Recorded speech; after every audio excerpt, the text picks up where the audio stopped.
دوسری چیز فرماتے او علم ينتفع به، یا کسی انسان نے ایسا علم رکھ دیا سامنے جس علم سے اپنی آخرت کو آباد کرنے کے لیے لابھ اٹھایا جا سکتا ہے۔ قرآن شریف چھاپ دیا اور اس کے 1000 2000 10,000 50,000 نسخے قرآن چھاپ کر دنیا کے اندر پھیلا دیے۔ اب لوگ پڑھ رہے ہیں، بچے اسی کو دیکھ کر حفظ کر رہے ہیں، آدمی روز قرآن کی تلاوت کر رہا ہے، اور وہ قرآن چھاپنے والا کون ہے پتہ بھی نہیں کسی کو۔ دیکھو قرآن سعودی عرب سے چھپتا، ساری دنیا میں جہاں چلے جاؤ مسجدوں کے اندر چھپا ہوا رکھا ہے۔ کتنے چھپتے ہیں اللہ عالم، وہ چھاپنے والے کہتے ہیں ہمیں کچھ پتہ نہیں۔ جب ایک مرتبہ وہ کہتے ہیں مشین ادھر سے ادھر ہوتی ہے 25,000 قرآن چھپ کے نکلتے ہیں، پھر اس کے بعد ادھر سے ادھر ہوگی تو اور 25,000۔ دن بھر میں کتنے لاکھ چھپتے ہیں، میں نے مجھ سے کہنے لگے ہمیں پتہ نہیں، ہم تو ٹرک بھرتے ہیں اور بھر کے بھیجتے ہیں، کہاں جاتے ہیں ہمیں پتہ ہے۔ جو چھاپنے والا ہے اسے کتنا ثواب ملتا ہوگا۔ ساری دنیا پڑھ رہی ہے، کیا ہے؟ علم ہے جس سے نفع اٹھایا جا رہا ہے۔ علم ہو یا اسباب علم ہو، کیا ہے سبب علم؟ کتاب، مدرسہ،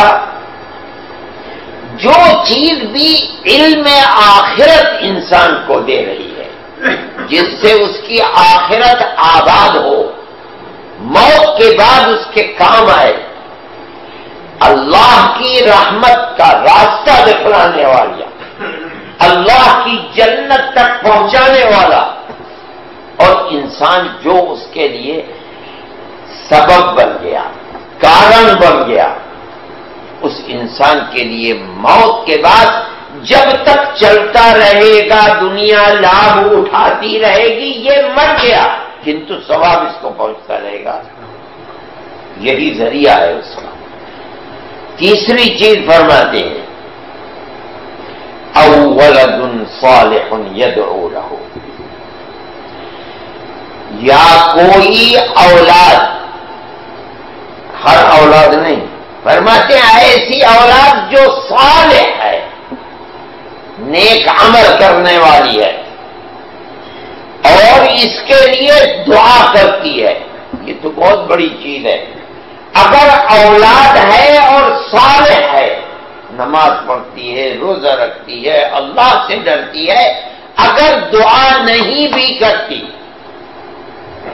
باپ نے حافظ قرآن بنا دیا اور وہ روز قرآن کی تلاوت کرتا ہے، باپ کے لیے دعا نہیں کرتا، باپ نے نماز سکھلا دی، روزانہ 5 وقت نماز پڑھتا ہے، باپ نے وضو کرنا سکھلا دیا، وضو کرتا ہے، سنت کے مطابق کرتا ہے، نماز پڑھتا ہے، قرآن پڑھتا ہے، اور یہ سب باپ نے سکھلایا، دعا نہیں بھی کرتا تب بھی اس کے ہر عمل کے اندر ثواب ماں باپ کو پہنچ رہا ہے۔ نہ کرے دعا، اور اگر دعا بھی کرے تو وہ تو نور علی نور۔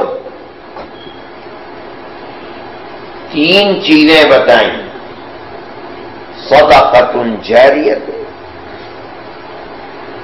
او علم ينتفع به او ولد صالح يدعو له، تینوں کے اندر ایک ہی چیز ہے، وہ کیا ہے؟ ایسا عمل ہے جو برابر چل رہا ہے، صدقہ ہے چل رہا ہے، مسجد بنا دی، مدرسہ بنا دیا، خانقاہ بنا دیا، 50 سال 100 سال 150 سال مسجد بنا دی، 1000 سال تک چل رہی ہے۔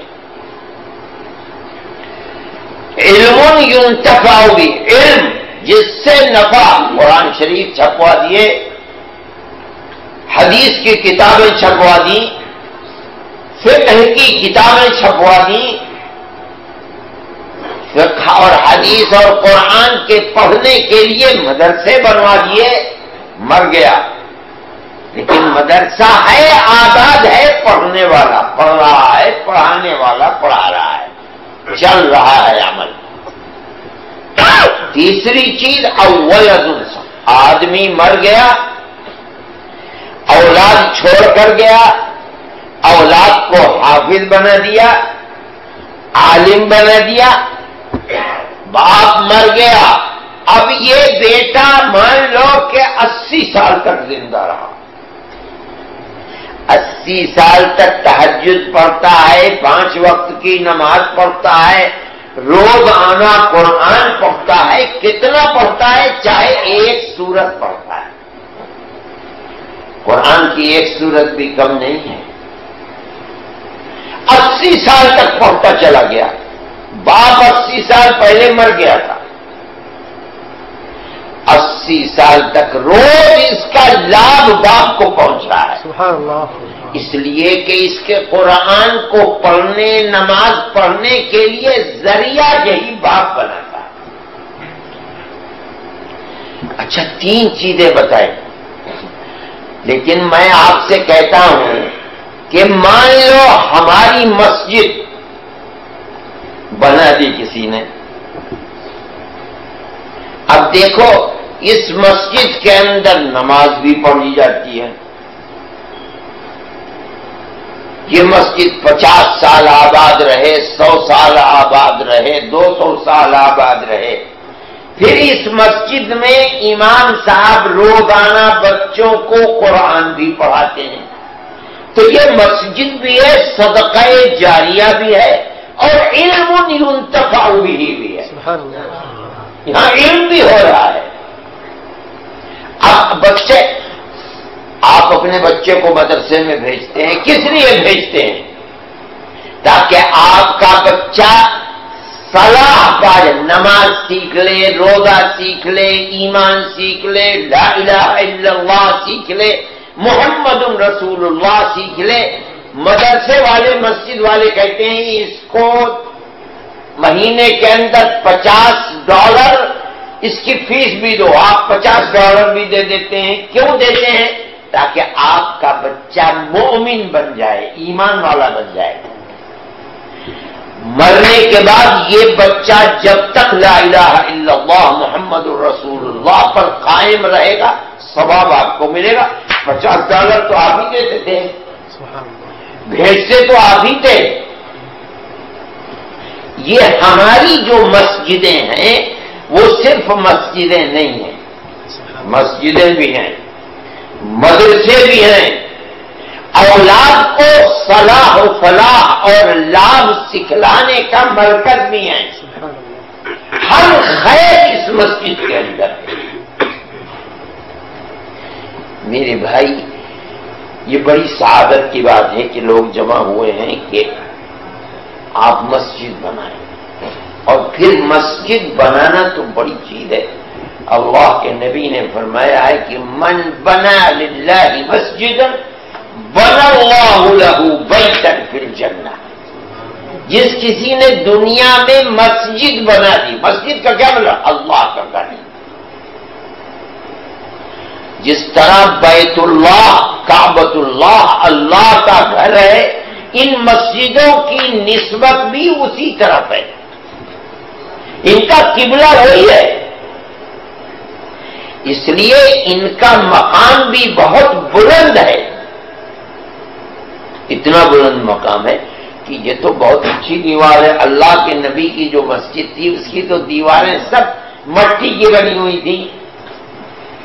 حدیث میں آتا ہے کہ ایک دن کسی اللہ کے نبی نے دیکھا کہ دیوار پر کسی نے تھوک دیا، تھوک پڑا ہوا ہے۔ حدیث کے اندر آتا ہے کہ اللہ کے نبی نے دیکھا تو چہرہ غصے کی وجہ سے سرخ ہو گیا۔ کیوں؟ اس میں کہ مسجد اللہ کا گھر ہے، اس کی دیوار پر تھوک دیا کسی نے۔ اللہ کا نبی خود اٹھا اور اللہ کے نبی نے اپنے ہاتھ سے اس کو صاف کیا. اور ایک انصاری سے کہا کہ اگر فرمایا کسی کے گھر میں خوشبو ہو تو لے کر کے آؤ. ایک انصاری دوڑے ہوئے گئے اپنے گھر سے خوشبو لے کر کے. اللہ کے نبی نے وہاں خوشبو لگائی. یہ مسجد کا مقام ہے. اگر کسی شخص کو اللہ نے توفیق دے دی کہ وہ مسجد بنائے، اس کا مطلب ہے کہ اس نے آنے والی نسلوں کے ایمان کی حفاظت کے لیے ایک قلعہ بنا ڈالا. بڑی خوش نصیبی کی بات ہے. مسجد کا مقام یہ ہے دنیا کے اندر کہ محدثین یہ فرماتے ہیں کہ جس طرح ہم رات میں دیکھتے ہیں آسمان کی طرف تو ہمیں ستارے نظر آتے ہیں چمکتے ہوئے، اللہ کی وہ مخلوق جو آسمان میں رہتی ہے، فرشتے، جب وہ دنیا میں دیکھتے ہیں تو یہ مسجدیں انہیں ستاروں کی طرح چمکتی ہوئی نظر آتی ہیں، اس لیے کہ یہ اللہ کا گھر ہے. اس لیے حدیث کے اندر فرمایا کہ جس شخص نے مسجد بنا دی اللہ نے اس کے لیے گھر جنت میں بنا دیا. اس نے دنیا میں اللہ کا گھر بنایا ہے، جنت کے اندر اللہ اس کے لیے گھر بنائیں گے، چاہے چھوٹی سے چھوٹی مسجد کا. حدیث ولو کمفحص قفات ایک چھوٹی سی چڑیا ہوتی ہے جس کو ہمارے یہاں اردو میں ٹٹیری کہتے ہیں. چھوٹی سی اتنی بڑی کبوتر کے برابر ہوتی ہے. جتنا بڑا اس کا گھونسلہ ہوتا ہے، گھر ہوتا ہے، اگر اتنی ہی بڑی مسجد بناتی ہے، مطلب یہ کہ یہ کوئی ضروری نہیں ہے کہ دلی کی جامع مسجد کی طرح مسجد بنائے.